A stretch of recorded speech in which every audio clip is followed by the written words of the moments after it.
देखो बई MA final वाले बच्चे बेटा अज तुहानू खेचल करन दी बिल्कुल लोड़ नहीं है, क्योंकि जिहड़ा अज दा टॉपिक है ना वो तुहाडे वाले अज दे हुण दे सिलेबस दा नहीं है। ये जिहड़ा टॉपिक हैगा ना ये MA प्रीवियस दे बच्चों लई है, क्योंकि उन्हां दा जो है थर्ड पेपर जिहड़ा पहले समैसटर दा जिहड़ा थर्ड पेपर हुंदा ना उहदा नाम ही साहित्य सिद्धांत ते विहारक आलोचना है। तो आलोचना जो है ना इस गल उत्ते आपां इस विषय उत्ते असीं अज गल करनी हैगी है कि आलोचना की हुंदी है। अपने वालों मैं कोशिश की है कि आसान जे तरीके नाल तुहानू दसां कि आलोचना की हुंदी है। बेटा आलोचना नू ना बेटा जी अंग्रेजी च क्रिटिसिज्म कहा जाता है। क्रिटिसिज्म की कहा जाता है? क्रिटिसिज्म कहा जाता है। तो आलोचना जो है ना जरूरी नहीं कि साहित्य की आलोचना हुंदी है। आलोचना जिन्हों आपां चुगली निंदा कहते हैं ना वो एक सिंपल वे आलोचना ही हुंदी है किसी की। जिवें बेटा मैं जेकर कोई विचारधारा मेरी जेकर कोई विचारधारा है जां मैं कोई विचार पेश किया, जरूरी नहीं ना सारे बंदे उन्होंने असैप्ट करन, सारे बंदे नूं सही लगे, सब नूं सही नहीं ना लग सकता। तो जिन्होंने वो गलत लगेगा जां जिहड़े उहदे च कुछ पॉजिटिव ते कुछ नैगेटिव गल्लां लभणगे ना उन्होंने आलोचना ही किया जाता है। हुण जिहड़ा बेटा अपना आलोचना वाला क्रिटिसिज्म वाला पेपर है ना थर्ड पेपर हुंदा साडा MA प्रीवियस वाले बच्चों का। उस पेपर ना तुसी जो है कोई नावल नहीं पढ़ोगे, कोई नाटक नहीं पढ़ोगे, कोई एकांगी नहीं पढ़ोगे। नावल नाटक एकांगी या पोइट्री जो है वो तुसी दूजे पेपरों पढ़ोगे। जिहड़ा पर थर्ड पेपर है ना उस आलोचना वाला पेपर है, क्रिटिसिज्म वाला पेपर बोलते हैं असीं उहनूं। तो जिवें नावल नाटक हुंदे ने उन्होंने जिन्हां ने लिखिया तो फिर जिहड़े बंदे पढ़ते हैं उन्होंने साहित्य रचना कहा जाता है। जिन्हां ने लिखिया उन्हें साहित्य रचना की। फिर जिहड़ा बंदा उन्होंने पढ़ता है वो साहित्य पाठ हुंदा है। तो जिहड़ा बंदा उहदी पढ़ के उहदे कुछ पॉजिटिव तो कुछ नैगेटिव गल्लां दसदा है ना वो साहित्य आलोचना हुंदी है। ठीक है ना। इसलिए ये वाला जिहड़ा तुहाडा थर्ड पेपर है ना वो साहित्य की आलोचना बारे मन्निया जाता है, कहा जाता है। आलोचना देखो आओ बेटा टॉपिक ते आ जाइए। आलोचना की है? आलोचना नूं साहित्य का विषय कहा जाता है। इसनूं नावल नाटक निक्की कहानी आदि वांग साहित्य का रूप नहीं किया जा सकता। हुण बेटा साहित्य के रूप जेकर तुहानूं पता है कि साहित्य के रूप की हुंदे ने, जेकर तुहाडे कोलों कोई पूछ ले ना कि साहित्य के रूप की हुंदे ने, देखो कविता, नावल, नाटक, निक्की कहानी, महाकाव्य, वारां, किस्से ये जिहड़े सारे ने ना ये साहित्य के रूप हुंदे ने। मतलब कि साहित्य किस किस रूप विच लिखिया जा सकता है वो ये जो है साहित्य के रूप हुंदे ने। कि साहित्य इन्हां रूपों में लिखिया जा सकता है। नावल के रूप में लिखिया जा सकता है, नाटक के रूप में, निक्की कहानी के रूप में, कविता के रूप में, गज़ल के रूप में, रेखा चित्र के रूप में, सफ़रनामे के रूप में साहित्य जो है लिखिया जा सकता है। तो जिहड़ा साडा पहला MA प्रीवियस का जिहड़ा पहला यूनिट भी है ना आलोचना वाले पेपर का थर्ड पेपर का वो भी जो है साहित्य के रूपों नाल जुड़िया होया यूनिट है। तो मतलब कि आलोचना जो है उन्होंने साहित्य का विषय तक कहा जा सकता है कि साहित्य का एक विषय है, पर यह साहित्य का रूप नहीं है। उम्मीद है बेटा पहली दो लाइनां तुहानूं क्लीयर हो गई होणगियां।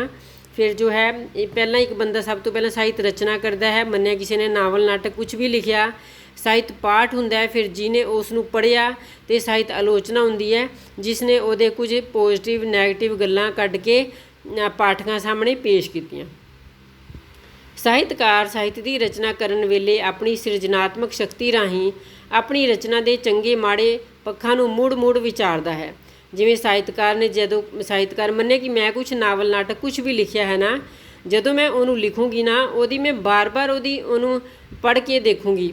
ਮੇਰੇ 'ਚ ਮਤਲਬ ਕਿ ਲਿਖ ਉਹੀ ਬੰਦਾ ਸਕੇਗਾ ਜਿਹਦੇ 'ਚ ਸਿਰਜਣਾਤਮਕ ਸ਼ਕਤੀ ਹੁੰਦੀ ਹੈ। ਹੁਣ ਦੇਖੋ ਸਾਰੇ ਬੰਦੇ पोइट्री नहीं ना लिख सकते, कोई विरला बंदा ही पोइट्री लिख सकता है, क्योंकि ਉਹਦੇ अंदर सिरजनात्मक शक्ति होंदी है, कुछ सिरजन करन दी शक्ति होंदी है। पर जेकर उन्हें लिखी मतलब कि जिहदे अंदर सिरजनात्मक शक्ति है ना जिस बंदे अंदर, वो अपनी रचना नूं ना बार बार मुड़ के पढ़ता है बार बार कि मैं इहदे च कुछ होर सुधार कर सकता हाँ, ਉਹਦੇ माड़े चंगे पक्षां नूं बार बार विचारदा है। इस तरह साहित्य रचना के समय तो ही कोई रचना अपने ही लेखक राही आलोचनात्मक दृष्टि तो परखी जाती है। हुण जिहड़ी उहदी आलोचना है ना, मन्निया कि मैं कोई पोइट्री लिखी, मैं उन्होंने बार बार पढ़ रही हाँ, बार बार पढ़ रही हाँ कि किते कोई कमी तो नहीं रह गई, मतलब कि मैं सब तो पहली आलोचना मैं आप कर रही हाँ ਉਹਦੇ तो बाद है बेटा दूजा जदों साहित्य रचना छप के लोगों तक पहुँचती है तो उसनूं पढ़िया जाता है। पाठक अपनी पारखू नज़र राही उस रचना के गुणां की गिणती मिणती करता है। की हुंदा है जदों वो साहित्य रचना छप जाती है ना ਤੇ ਫਿਰ ਉਹਦੇ ਤੋਂ ਬਾਅਦ ਜਦੋਂ ਪਾਠਕਾਂ ਤੱਕ ਪਹੁੰਚਦੀ ਹੈ, ਸਾਹਿਤ ਰਚਨਾ ਜਦੋਂ ਛਪ ਜਾਂਦੀ ਹੈ ਨਾ, ਫਿਰ ਉਹ ਪਾਠਕਾਂ ਤੱਕ ਪਹੁੰਚਦੀ ਹੈ। ਪਾਠਕ ਜਿਵੇਂ ਅਸੀਂ ਕੋਈ ਨਾਵਲ ਨਾਟਕ ਪੜ੍ਹ ਰਹੇ ਹਾਂ, ਫਿਰ ਅਸੀਂ ਆਪਣੀ ਪਾਰਖੂ ਨਜ਼ਰ ਰਾਹੀਂ ਨਾ ਉਸ ਰਚਨਾ ਦੇ ਗਿਣਤੀ ਮਿਣਤੀ ਤੇ ਉਹਦੇ ਕਰਦੇ ਹਾਂ, ਕਿੱਡੀ ਲੰਬੀ ਹੈ, ਛੋਟੀ ਹੈ, ਪਾਤਰ ਕਿੰਨੇ ਨੇ, ਪਿੰਡ ਦਾ ਵਾਤਾਵਰਣ ਹੈ, ਸ਼ਹਿਰ ਦਾ ਵਾਤਾਵਰਣ ਹੈ, ਇਹ ਸਾਰੀਆਂ ਗੱਲਾਂ ਨੂੰ ਅਸੀਂ ਕਿਹੜੀ ਗੱਲ ਨੂੰ ਲੈ ਕੇ ਜਾਂ ਕਿਹੜੀ ਪਰਿਸਥਿਤੀਆਂ ਨੂੰ ਲੈ ਕੇ ਨਾਵਲ ਨਾਟਕ ਲਿਖਿਆ ਗਿਆ ਹੈ, ਆਰਥਿਕ ਹੈ ਪਰਿਸਥਿਤੀ, ਰਾਜਨੀਤਿਕ ਹੈ, ਧਾਰਮਿਕ ਹੈ, ਕਿਹੜੀ ਹੈ, ਇਹ ਸਾਰੀਆਂ ਗੱਲਾਂ ਨੂੰ ਅਸੀਂ ਜੋ ਹੈ ਇਹਨੂੰ ਵੀ ਇੱਕ ਆਲੋਚਨਾ ਦਾ ਪੱਧਰ ਕਿਹਾ ਜਾ ਸਕਦਾ ਹੈ। ਦੂਜੀਆਂ ਕਿਰਤਾਂ ਨਾਲ ਉਹਦੀ ਤੁਲਨਾ ਵੀ ਕਰਦੇ ਹਾਂ। ਮੰਨਿਆ ਕਿ ਅਸੀਂ ਕਿਸੇ ਹੋਰ ਦਾ ਵੀ ਉਂਝ ਦਾ ਹੀ ਨਾਵਲ ਨਾਟਕ ਕੋਈ ਪੜ੍ਹਿਆ ਹੈ ਤੇ ਅਸੀਂ ਉਹਦੇ ਨਾਲ ਵੀ ਉਹਦੀ ਤੁਲਨਾ ਕਰਦੇ ਹਾਂ, ਗੱਲਬਾਤੀ ਸ਼ੈਲੀ 'ਚ ਕਰਦੇ ਹਾਂ, ਅਸੀਂ ਕੋਈ ਲਿਖਤ 'ਚ ਨਹੀਂ ਕਰਦੇ। ਇਸ ਤਰ੍ਹਾਂ ਹਰ ਇੱਕ ਪਾਠਕ ਆਪਣੀ ਦ੍ਰਿਸ਼ਟੀ ਅਨੁਸਾਰ ਸਾਹਿਤ ਰਚਨਾ ਦਾ ਪਾਰਖੂ ਹੁੰਦਾ ਹੈ। ਮਤਲਬ ਕਿ ਜਿੰਨੇ ਵੀ ਬੰਦੇ ਨਾਵਲ ਪੜ੍ਹਦੇ ਨੇ ਨਾ, ਉਹ ਇੱਕ ਤਰੀਕੇ ਨਾਲ ਉਹਦਾ ਜੋ ਹੈ ਆਲੋਚਨਾ ਕਰਦੇ ਹੀ ਕਰਦੇ ਨੇ, ਕਿਉਂਕਿ ਸਭ ਦੀ ਆਪਣੀ ਆਪਣੀ ਦ੍ਰਿਸ਼ਟੀ ਹੁੰਦੀ ਹੈ। ਤੇ ਫਿਰ ਅਸੀਂ ਗੱਲ ਕਰਾਂਗੇ ਕਿ ਬੇਸ਼ੱਕ ਲੇਖਕ ਅਤੇ ਪਾਠਕ ਦੋਵੇਂ ਹੀ ਆਲੋਚਕ ਹਨ। ਲੇਖਕ ਵੀ ਜਿਹਨੇ ਲਿਖਿਆ ਉਹ ਵੀ, ਤੇ ਜਿਹਨੇ ਪਾਠਕ ਨੇ ਪੜ੍ਹਿਆ ਉਹ ਵੀ ਆਲੋਚਕ ਹਨ। ਪਰ ਇਹਨਾਂ ਦੀ ਆਲੋਚਨਾ ਵਿਅਕਤੀਗਤ ਹੁੰਦੀ ਹੈ, ਮਤਲਬ ਕਿ ਆਪਣੀ ਨਿੱਜੀ ਹੁੰਦੀ ਹੈ ਉਹਨਾਂ ਦੀ ਉਹ ਆਲੋਚਨਾ, ਜਾਂ ਇੰਝ ਕਹਿ ਲਵੋ ਕਿ ਉਹਨਾਂ ਦੀ ਅੰਦਰੂਨੀ ਸ਼ੈ ਹੁੰਦੀ ਹੈ ਉਹਨਾਂ ਦੀ, ਜਿਸ ਦਾ ਬਾਕੀ ਲਿਖਾਰੀਆਂ ਨਾਲ ਤੇ ਪਾਠਕਾਂ ਨਾਲ ਨਾ ਕੋਈ ਸੰਬੰਧ ਨਹੀਂ ਹੁੰਦਾ ਉਸ ਆਲੋਚਨਾ ਦਾ। ਇਸ ਤਰ੍ਹਾਂ ਮੁੱਖ ਰੂਪ ਵਿੱਚ ਨਾ ਆਲੋਚਨਾ ਜਿਹੜੀ ਹੁੰਦੀ ਹੈ ਨਾ, ਆਲੋਚਨਾ ਲਿਖਾਰੀਆਂ ਦੀ ਲਿਖਣ ਕਲਾ, ਕਿਸੇ ਵੀ ਲਿਖਾਰੀ ਦੀ ਲਿਖਣ ਕਲਾ ਦੀ, ਉਹਦੀ ਲਿਖੀਆਂ ਹੋਈਆਂ ਚੀਜ਼ਾਂ ਅਤੇ ਉਹਨਾਂ ਦੇ ਪਾਠ ਅਤੇ ਪਾਠਕਾਂ ਦੇ ਸੰਬੰਧ ਵਿੱਚ ਨਿਰਣਾ ਪੇਸ਼ ਕਰਨ ਵਾਲੀ ਲਿਖਤ ਹੋ ਸਕਦੀ ਹੈ। ਇਸ ਤਰ੍ਹਾਂ ਆਲੋਚਨਾ ਕੀ ਹੋ ਸਕਦੀ ਹੈ ਕਿ ਉਹਨੇ ਲਿਖਿਆ ਕਿਸ ਢੰਗ ਨਾਲ ਹੈ, ਕਿਹੜੇ ਉਹਨੇ ਵਿਸ਼ੇ ਲੈ ਕੇ ਲਿਖੇ ਨੇ, ਤੇ ਪਾਠ ਅਤੇ ਪਾਠਕਾਂ ਦੇ ਸੰਬੰਧ ਵਿੱਚ ਤੇ ਪਾਠਕ ਦੇ ਸੰਬੰਧ ਵਿੱਚ ਉਹਦੇ ਸੰਬੰਧ ਵਿੱਚ ਜੋ ਵੀ ਨਿਰਣਾ ਲਿਆ ਜਾਂਦਾ ਹੈ ਨਾ, ਪਾਠਕ ਨੂੰ ਮੁੱਖ ਰੱਖ ਕੇ ਕਿ ਪਾਠਕਾਂ ਨੂੰ ਕਿਸ ਹੱਦ ਤੱਕ ਇਹ ਜਿਹੜੀ ਰਚਨਾ ਹੈ ਇਹ ਉਹਨਾਂ ਤੱਕ ਪਹੁੰਚੀ, ਉਹਨਾਂ ਨੂੰ ਕਿਸ ਹੱਦ ਤੱਕ ਹਲੂਣਿਆ ਇਸ ਰਚਨਾ ਨੇ, ਇਹਨਾਂ ਸਾਰੇ ਨਿਰਣਿਆਂ ਨੂੰ ਲੈ ਕੇ ਜੋ ਹੈ ਆਲੋਚਨਾ ਕੀਤੀ ਜਾਂਦੀ ਹੈ।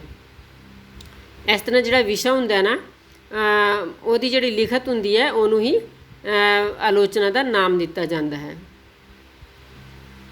ਜਾਂ ਇੰਝ ਕਹਿ ਲਵੋ ਕਿ ਉਸ ਰਚਨਾ ਦਾ ਜਿਹੜਾ ਵਿਸ਼ਾ ਹੁੰਦਾ ਨਾ, ਉਹਦੀ ਲਿਖਤ ਨੂੰ ਹੀ ਆਲੋਚਨਾ ਦਾ ਨਾਂ ਦਿੱਤਾ ਜਾਂਦਾ ਹੈ। ਹੁਣ ਬੇਟਾ ਆਲੋਚਨਾ ਦੇਖੀਏ ਅਸੀਂ ਕਿੰਨੇ ਪ੍ਰਕਾਰ ਦੀ ਹੋ ਸਕਦੀ ਹੈ। ਆਲੋਚਨਾ ਨਾ 4 ਤਰ੍ਹਾਂ ਦੀ ਹੁੰਦੀ ਹੈ। ਪਹਿਲੀ ਹੁੰਦੀ ਹੈ ਨਿਰਣਾਜਨਕ, ਜਿਹਨੂੰ ਤੁਲਨਾਤਮਕ ਅਧਿਐਨ ਵੀ ਕਿਹਾ ਜਾਂਦਾ ਹੈ। ਦੂਜੀ ਹੁੰਦੀ ਹੈ ਪਰਖ, ਜਿਹਨੂੰ ਮੁਲਾਂਕਣ ਕਿਹਾ ਜਾਂਦਾ ਹੈ। ਤੁਲਨਾਤਮਕ ਹੁੰਦਾ ਕਿਸੇ ਦੂਜੇ ਨਾਵਲ ਨਾਟਕ ਨਾਲ ਉਹਦੀ ਤੁਲਨਾ ਕਰਨਾ। ਪਰਖ ਹੁੰਦਾ ਇੱਕ ਪਾਰਖੂ ਨਜ਼ਰ ਨਾਲ ਉਹਨੂੰ ਵੇਖਣਾ, ਮੁਲਾਂਕਣ ਕਰਨਾ, ਉਹਦਾ ਮੁੱਲ ਜਮਾ ਅੰਕਣ, ਕਿਹੜੇ ਉਹਦੇ ਜਿਹੜੇ ਨੇ ਉਹਦੇ 'ਚ ਕਿਹੜੇ ਪੱਖ ਕਿ ਰਚਨਾ ਵਿਚਲੇ ਕਿਹੜੇ ਪੱਖ ਰਾਈਟਰ ਨੇ ਨਾ ਸਰਲ, ਸਿੱਧੇ ਤੇ ਸੰਜਮੀ ਢੰਗ ਨਾਲ ਪੇਸ਼ ਕੀਤੇ ਨੇ, ਉਸ ਵੇਲੇ ਜੋ ਹੈ ਰਚਨਾ ਦਾ ਮੁਲਾਂਕਣ ਕੀਤਾ ਜਾਂਦਾ ਹੈ। ਫਿਰ ਇਹ ਵਿਆਖਿਆ ਹੁੰਦਾ ਹੈ, ਇੱਕ ਸ਼ੈਲੀ ਨੂੰ ਬੜੇ ਪ੍ਰਭਾਵਸ਼ਾਲੀ ਢੰਗ ਨਾਲ ਪੇਸ਼ ਕਰਕੇ ਰਚਨਾ ਨੂੰ ਸਮਝਾਇਆ ਜਾਂਦਾ ਹੈ। ਇਹਦੇ ਵਿੱਚ ਖੋਜ ਜੋ ਹੈ ਉਹ ਇੱਕ ਇਤਿਹਾਸਕ ਪਰਖ ਹੁੰਦੀ ਹੈ। ਖੋਜ ਜੋ ਹੈ ਖੋਜ ਨੂੰ ਆਪਾਂ ਇੰਝ ਵੀ ਕਹਿ ਸਕਦੇ ਕਿ ਇਹ ਥੋੜ੍ਹੀ ਰੁੱਖੇ ਟਾਈਪ ਦੀ ਹੁੰਦੀ ਹੈ। ਇਹਦੇ 'ਚ ਰਸ ਭਰਨ ਦੀ ਕੋਸ਼ਿਸ਼ ਨਹੀਂ ਕੀਤੀ ਜਾਂਦੀ। ਫਿਰ ਬੇਟਾ ਦੇਖੋ ਅਸੀਂ ਜਿਵੇਂ ਪਿੱਛੇ ਵੀ ਗੱਲ ਕੀਤੀ ਹੈ ਨਾ ਕਿ ਲੇਖਕ ਜੋ ਹੈ ਸਾਹਿਤ ਰਚਨਾ ਕਰਦਾ ਹੋਇਆ ਨਾ ਆਲੋਚਨਾ ਤੋਂ ਕੰਮ ਲੈਂਦਾ, ਅਤੇ ਪਾਠਕ ਵੀ ਇਸ ਸ਼ਕਤੀ ਦਾ ਸਹਾਰਾ ਆਪਣੇ ਹੱਥੋਂ ਨਹੀਂ ਛੱਡਦਾ, ਠੀਕ ਹੈ ਨਾ। ਪਰੰਤੂ ਇਹਨਾਂ ਦੋਹਾਂ ਦੀ ਨਿੱਜੀ ਪਰਖਾਂ ਕਿਸੇ ਤੀਜੇ ਦੇ ਲਈ ਲਾਹੇਵੰਦ ਸਾਬਿਤ ਨਹੀਂ ਹੋ ਸਕਦੀਆਂ, ਅਤੇ ਨਾ ਹੀ ਇਹ ਮੰਨਿਆ ਜਾ ਸਕਦਾ ਕਿ ਉਹਨਾਂ ਦੀ ਸਮੇਂ ਆਲੋਚਨਾ ਜਿਹੜੀ ਹੈ ਬਿਲਕੁਲ ਦਰੁਸਤ ਹੈ, ਕਿਉਂਕਿ ਉਹ ਸਿਰਫ ਬੋਲਚਾਲੀ ਪੱਧਰ 'ਤੇ ਹੁੰਦੀ ਹੈ, ਉਹ ਲਿਖਤੀ ਪੱਧਰ ਦੀ ਜਿਹੜੀ ਹੈ ਆਲੋਚਨਾ ਨਹੀਂ ਹੁੰਦੀ। ਹਰ ਲਿਖਾਰੀ ਆਲੋਚਕ ਨਹੀਂ ਬਣ ਸਕਦਾ, ਠੀਕ ਹੈ ਨਾ। ਨਾਵਲ ਨਾਟਕ ਬਹੁਤ ਬੰਦੇ ਲਿਖਦੇ ਨੇ, ਕਹਾਣੀਆਂ ਲਿਖਦੇ ਨੇ, ਹਰ ਇੱਕ ਤੀਜਾ ਬੰਦਾ ਪੋਇਟ ਬਣ ਜਾਂਦਾ ਹੈ, ਪਰ ਜਿਹੜੀ ਹੈ ਆਲੋਚਨਾ ਹਰ ਇੱਕ ਬੰਦਾ ਨਹੀਂ ਕਰ ਸਕਦਾ। ਅਯੋਗ ਆਲੋਚਕ ਕਿਸੇ ਸਾਹਿਤਕਾਰ ਦੀ ਉਸ ਰਚਨਾ ਬਾਰੇ ਗਲਤ ਪਰਖ ਵੀ ਕਰ ਸਕਦਾ ਹੈ ਅਤੇ ਵਿਆਖਿਆ ਵੀ। ਮਤਲਬ ਕਿ ਜਿਹੜਾ ਅਯੋਗ ਮਤਲਬ ਕਿ ਇੱਕ ਸਹੀ ਆਲੋਚਕ ਨਹੀਂ ਨਾ ਹੋਏਗਾ, ਉਹ ਕਿਸੇ ਰਚਨਾ ਦੀ ਗਲਤ ਪਰਖ ਵੀ ਕਰ ਸਕਦਾ ਹੈ ਅਤੇ ਉਹ ਜੋ ਹੈ ਵਿਆਖਿਆ ਵੀ ਉਹਦੀ ਗਲਤ ਕਰ ਸਕਦਾ ਹੈ। ਫਿਰ ਬੇਟਾ ਅਸੀਂ ਕਹਿ ਸਕਦੇ ਹਾਂ ਕਿ ਕਿਸੇ ਵੀ ਲੇਖਕ ਲਈ ਨਾ ਆਲੋਚਕ ਬਣਨ ਤੋਂ ਪਹਿਲਾਂ ਇਹ ਜ਼ਰੂਰੀ ਹੈ ਕਿ ਸਾਹਿਤ ਦੇ ਨਾ ਸਾਰੇ ਰੂਪਾਂ ਦੀ ਕਸਵੱਟੀ ਬਾਰੇ ਉਹਨੂੰ ਕਲੈਰਿਟੀ ਹੋਵੇ। ਮਤਲਬ ਕਿ ਸਾਹਿਤ ਦੇ ਜਿਹੜੇ ਰੂਪ ਨੇ ਨਾ, ਨਾਵਲ, ਨਾਟਕ, ਨਿੱਕੀ ਕਹਾਣੀ, ਕਿੱਸਾ, ਵਾਰ, ਬਹੁਤ ਸਾਰੇ ਸਾਹਿਤ ਦੇ ਰੂਪ ਨੇ। ਸ਼ੁਰੂ ਵਿੱਚ ਆਪਾਂ ਗੱਲ ਕੀਤੀ ਹੈ, ਮਤਲਬ ਕਿ ਉਹ ਆਲੋਚਕ ਉਹਨਾਂ ਬਾਰੇ ਕਲੀਅਰ ਹੋਏ ਤਾਂ ਹੀ ਉਹ ਕੋਈ ਕਸਵੱਟੀ ਲਗਾ ਕੇ ਆਲੋਚਨਾ ਕਰ ਸਕਦਾ ਹੈ। ਅਤੇ ਜਿੱਥੇ ਪਾਠਕਾਂ ਨੂੰ ਆਲੋਚਕ ਕੋਲੋਂ ਅਗਵਾਈ ਮਿਲਦੀ ਹੈ, ਮਤਲਬ ਕਿ ਪਾਠਕ ਜਿਹੜੇ ਨੇ ਨਾ ਆਲੋਚਕ ਕੋਲ ਸਾਨੂੰ ਜੋ ਹੈ ਪਾਠਕਾਂ ਨੂੰ ਆਲੋਚਕ ਕੋਲੋਂ ਅਗਵਾਈ ਮਿਲਦੀ ਹੈ। ਜਦੋਂ ਅਸੀਂ ਕੋਈ ਕੁਐਸਚਨ ਕਰਨਾ ਹੁੰਦਾ ਨਾ ਨਾਵਲ ਨਾਟਕ ਦਾ, ਅਤੇ ਅਸੀਂ ਉਸੇ ਪੱਧਰ ਤੋਂ ਉਹਦੀ ਆਲੋਚਨਾ ਦੇ ਪੱਧਰ ਤੋਂ ਹੀ ਉਹਨੂੰ ਨੇਪਰੇ ਚਾੜਦੇ ਹਾਂ। ਸਾਹਿਤ ਬਾਰੇ, ਉਸ ਦੇ ਕਰਤੱਵ ਬਾਰੇ, ਉਸ ਦੇ ਗੁਣ ਔਗਣਾਂ ਬਾਰੇ ਜੇ ਪੂਰਨ ਭਾਂਤ ਜਾਂ ਘੱਟ ਤੋਂ ਘੱਟ ਆਮ ਪਾਠਕਾਂ ਨਾਲੋਂ ਜ਼ਿਆਦਾ ਜਾਣਕਾਰੀ ਜੋ ਹੈ ਆਲੋਚਕ ਨੂੰ ਹੋਣੀ ਚਾਹੀਦੀ ਹੈ। ਮਤਲਬ ਕਿ ਅਸੀਂ ਤਾਂ ਐਵੇਂ ਹੀ ਫੋਰਮਲੀ ਪੜ੍ਹ ਲੈਂਦੇ ਹਾਂ ਉਹਨੂੰ, ਪਰ ਜੇਕਰ ਕਿਸੇ ਨੇ ਉਹਦੀ ਆਲੋਚਨਾ ਕਰਨੀ ਹੈ ਨਾ, ਤਾਂ ਉਸ ਨੂੰ ਉਸ ਰਚਨਾ ਦੇ ਗੁਣ ਔਗਣਾਂ ਦਾ ਪੂਰਨ ਭਾਂਤ ਅਤੇ ਘੱਟ ਤੋਂ ਘੱਟ ਸਾਡੇ ਤੋਂ ਵੱਧ ਪਤਾ ਹੋਣਾ ਚਾਹੀਦਾ, ਪਾਠਕਾਂ ਤੋਂ ਵੱਧ ਉਸ ਆਲੋਚਕ ਨੂੰ, ਜਿਹੜੇ ਲੇਖਕ ਨੇ ਆਲੋਚਨਾ ਕਰਨੀ ਹੈ। ਹੁਣ ਵੱਖ-ਵੱਖ ਤਰੀਕਿਆਂ ਦੀ ਜਿਹੜੀ ਆਲੋਚਨਾ ਹੈ ਨਾ, ਉਹਦੇ ਤਰੀਕੇ ਵੱਖਰੇ ਵੱਖਰੇ ਨੇ, ਜਿਨ੍ਹਾਂ ਦੀ ਆਪਾਂ ਪਿੱਛੇ ਗੱਲ ਵੀ ਕੀਤੀ ਹੈ। ਪਰਖ ਤੇ ਨਿਰਣੇ ਦੀਆਂ ਲਿਖਤਾਂ ਜਿਹੜੀਆਂ ਹੁੰਦੀਆਂ ਨੇ, ਜਿਹੜਾ ਉੱਥੇ ਪਹਿਲਾ ਤੇ ਦੂਜਾ ਸੀਗਾ, ਪਰਖ ਤੇ ਦੂਜਾ ਮੁਲਾਂਕਣ ਸੀਗਾ। ਪਰਖ ਤੇ ਨਿਰਣੇ ਦੀਆਂ ਜਿਹੜੀਆਂ ਲਿਖਤਾਂ ਹੁੰਦੀਆਂ ਨੇ ਨਾ, ਉਹ ਬੇਟਾ ਸਰਲ, ਸਿੱਧੇ ਤੇ ਸੰਜਮ ਭਰੇ ਪ੍ਰਗਟਾ ਦੀਆਂ ਮੰਗ ਕਰਦੀਆਂ ਨੇ। ਜੇਕਰ ਕਿਸੇ ਨੇ ਪਰਖ ਅਤੇ ਨਿਰਣੇ ਦੇ ਹਿਸਾਬ ਨਾਲ ਆਲੋਚਨਾ ਕਰਨੀ ਹੈ ਨਾ, ਤਾਂ ਉਹ ਆਲੋਚਨਾ ਸਰਲ ਹੋਣੀ ਚਾਹੀਦੀ ਹੈ, ਸਿੱਧੀ ਹੋਣੀ ਚਾਹੀਦੀ ਹੈ ਤੇ ਸੰਜਮ ਹੁੰਦਾ, ਥੋੜ੍ਹੇ ਜਿਹੇ ਸ਼ਬਦਾਂ 'ਚ ਉਹਨੂੰ ਪੂਰਾ ਕੀਤਾ ਜਾਣਾ ਚਾਹੀਦਾ ਹੈ। ਤੇ ਵਿਆਖਿਆ ਦੀ ਲਿਖਤ ਸੰਬੰਧੀ ਅਸੀਂ ਕਹਿ ਸਕਦੇ, ਜੇਕਰ ਵਿਆਖਿਆ ਦੀ ਪੱਧਰ 'ਤੇ ਆਲੋਚਨਾ ਕਰਨੀ ਹੈ, ਫਿਰ ਜੇ ਉਹ ਹੈ ਉਹਦੀ ਸ਼ੈਲੀ ਜਿਹੜੀ ਹੈ ਉਹ ਚਮਤਕਾਰੀ ਢੰਗ ਨਾਲ ਉਹਨੇ ਪੇਸ਼ ਕੀਤੀ ਜਾਣੀ ਚਾਹੀਦੀ ਹੈ। ਜਿਵੇਂ ਬੇਟਾ ਕਲਾਸ ਵਿੱਚ ਮੈਡਮ ਤੁਹਾਨੂੰ ਆਪਾਂ ਕਰਦੇ ਹਾਂ ਨਾ, ਪ੍ਰਸੰਗ ਸਹਿਤ ਵਿਆਖਿਆ ਜੋ ਹੈ ਉਹ ਚਮਤਕਾਰੀ ਢੰਗ ਨਾਲ ਜੋ ਹੈ ਉਹ ਕੀਤੀ ਜਾਣੀ ਚਾਹੀਦੀ ਹੈ। ਤੇ ਜਿਹੜਾ ਆਲੋਚਨਾ ਦਾ ਚੌਥਾ ਤੱਤ ਸੀਗਾ ਉਹ ਸੀਗਾ ਖੋਜ। ਖੋਜ ਆਮ ਤੌਰ 'ਤੇ ਰੁੱਖੀ ਅਤੇ ਖੁਸ਼ਕ ਹੁੰਦੀ ਹੈ। ਇਹਦੇ 'ਚ ਜੋ ਹੈ ਰਸਾਂ ਦਾ ਧਿਆਨ ਨਹੀਂ ਰੱਖਿਆ ਜਾਂਦਾ ਅਤੇ ਨਾ ਹੀ ਕੋਈ ਕਲਪਨਾ ਇਹਦੇ 'ਚ ਪਾਈ ਜਾ ਸਕਦੀ ਹੈ। ਆਲੋਚਨਾ ਬਾਰੇ ਸਾਹਿਤ ਦੀ ਜ਼ਰੂਰੀ ਸਿਫਤ ਇਹ ਹੈ ਕਿ ਰਸ, ਜੇ ਰਸ ਨਹੀਂ ਤਾਂ ਸਾਹਿਤ ਨਹੀਂ। ਜੇਕਰ ਕਿਸੇ ਲਿਟਰੇਚਰ ਵਿੱਚ ਰਸ ਨਹੀਂ ਨਾ ਹੁੰਦਾ, ਤਾਂ ਉਸ ਲਿਟਰੇਚਰ ਨੂੰ ਲਿਟਰੇਚਰ ਨਹੀਂ ਕਿਹਾ ਜਾ ਸਕਦਾ। ਬੇਟਾ ਜਿਹੜਾ ਇਹ ਵਾਲਾ ਆਪਣਾ MA ਪ੍ਰੀਵੀਅਸ ਦਾ ਜਿਹੜਾ ਅਸੀਂ ਸੈਕਿੰਡ ਯੂਨਿਟ ਕਰਾਂਗੇ ਨਾ, ਉਹਦੇ 'ਚ ਤੁਹਾਨੂੰ ਰਸ ਵਾਲਾ ਕੁਐਸਚਨ ਹੈ। ਰਸ ਕੀ ਹੁੰਦੇ ਨੇ, ਕਿੰਨੀ ਪ੍ਰਕਾਰ ਦੇ ਰਸ ਨੇ ਭਾਰਤੀ ਕਾਵਿ ਸ਼ਾਸਤਰ ਵਿੱਚ। ਰਸ ਬੇਟਾ ਹੁੰਦੇ ਨੇ, ਜਿਵੇਂ ਨਾ ਕੋਈ ਵੀ ਰਚਨਾ ਹੁੰਦੀ ਹੈ, ਉਹਨੂੰ ਪੜ੍ਹ ਕੇ ਨਾ ਸਾਨੂੰ ਕੋਈ ਨਾ ਕੋਈ ਮਜ਼ਾ ਜ਼ਰੂਰ ਆਉਂਦਾ। ਜੇਕਰ ਅਸੀਂ ਜਿਵੇਂ ਕੋਈ ਵਾਰ ਪੜ੍ਹੀ ਨਾ, ਜਿਵੇਂ ਚੰਡੀ ਦੀ ਵਾਰ ਪੜ੍ਹੀ, ਉਹਦੇ ਨਾਲ ਸਾਨੂੰ ਬੀਰਸ ਆ ਜਾਏਗਾ। ਅਤੇ ਅਸੀਂ ਕੋਈ ਕਿੱਸਾ ਪੜ੍ਹਿਆ ਹੀਰ ਰਾਂਝੇ ਦਾ, ਪ੍ਰੇਮ ਪਿਆਰ ਵਾਲੀ ਕੋਈ ਕਹਾਣੀ ਪੜ੍ਹੀ, ਸਾਡੇ ਅੰਦਰ ਸ਼ਿੰਗਾਰ ਰਸ ਆ ਜਾਏਗਾ। ਜੇਕਰ ਕੋਈ ਅਸੀਂ ਅਜਿਹੀ ਰਚਨਾ ਪੜ੍ਹੀ ਜਿਹਦੇ ਨਾਲ ਸਾਨੂੰ ਜੋ ਹੈ ਸਾਡੇ ਅੰਦਰ ਕਰੁਣਾ ਪੈਦਾ ਹੋ ਰਹੀ ਹੈ, ਫਿਰ ਕਰੁਣਾ ਰਸ ਆ ਜਾਏਗਾ। ਮਤਲਬ ਕਿ ਕਿਸੇ ਦਾ ਦੁੱਖ ਦਰਦ ਦੀ ਕੋਈ ਗੱਲ ਪੜ੍ਹੀ ਅਸੀਂ, ਫਿਰ ਸਾਡੇ ਅੰਦਰ ਕਰੁਣਾ ਰਸ ਆ ਜਾਏਗਾ। ਮਾਤਾ ਦੀ ਅਤੇ ਬੱਚੇ ਦੀ ਕੋਈ ਅਸੀਂ ਗੱਲ ਪੜ੍ਹੀ, ਫਿਰ ਸਾਡੇ ਅੰਦਰ ਵਾਤਸല്ਯ ਰਸ ਆ ਜਾਏਗਾ। ਇੱਦਾਂ ਦੇ ਕਰਕੇ ਜਿਹੜੇ ਨੇ ਨਾ 9 ਰਸ ਭਾਰਤੀ ਕਾਵਿ ਸ਼ਾਸਤਰ ਵਿੱਚ ਪ੍ਰਮੁੱਖ ਮੰਨੇ ਜਾਂਦੇ ਨੇ। ਇਸ ਲਈ ਸਾਹਿਤ ਵਿੱਚ ਇਹ ਜ਼ਰੂਰੀ ਹੈ ਕਿ ਉਹਦੇ 'ਚ ਕੋਈ ਨਾ ਕੋਈ ਰਸ ਜ਼ਰੂਰ ਹੋਵੇ। ਅਤੇ ਜੇਕਰ ਆਲੋਚਨਾ ਨੇ ਸਾਹਿਤ ਵੀ ਬਣਨਾ ਹੈ, ਤਾਂ ਇਸ ਵਿੱਚ ਲਿਖਤ ਦਾ ਰਸ ਭਰਨਾ ਜ਼ਰੂਰੀ ਹੈ। ਅਤੇ ਜੇਕਰ ਆਲੋਚਨਾ ਜੋ ਹੈ ਨਾ, ਉਹਨੇ ਸਾਹਿਤ ਦੇ ਪੱਧਰ 'ਤੇ ਆਪਣੇ ਆਪ ਨੂੰ ਆਪਣਾ ਇੱਕ ਮੁਕਾਮ ਹਾਸਿਲ ਕਰਨਾ ਹੈ ਨਾ, ਤਾਂ ਉਹਦੇ ਲਈ ਵੀ ਜ਼ਰੂਰੀ ਹੈ ਕਿ ਨਾ ਰਾਈਟਰ ਦੇ ਲਿਖਤ ਵਿੱਚ ਇੱਕ ਰਸ ਹੋਏ।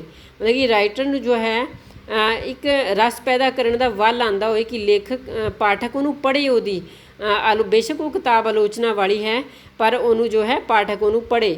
ਉਮੀਦ ਹੈ ਬੇਟਾ ਤੁਹਾਨੂੰ ਸਹਾਈ ਹੋਏਗਾ ਇਹ ਤੁਹਾਡੇ ਸ਼ੁਰੂਆਤ ਵਾਲੇ ਟੋਪਿਕ ਨੂੰ ਸਮਝਣ ਵਿੱਚ ਕਿ ਆਲੋਚਨਾ ਕੀ ਹੁੰਦੀ ਹੈ। ਅਤੇ ਓਕੇ ਬੇਟਾ, ਧੰਨਵਾਦ।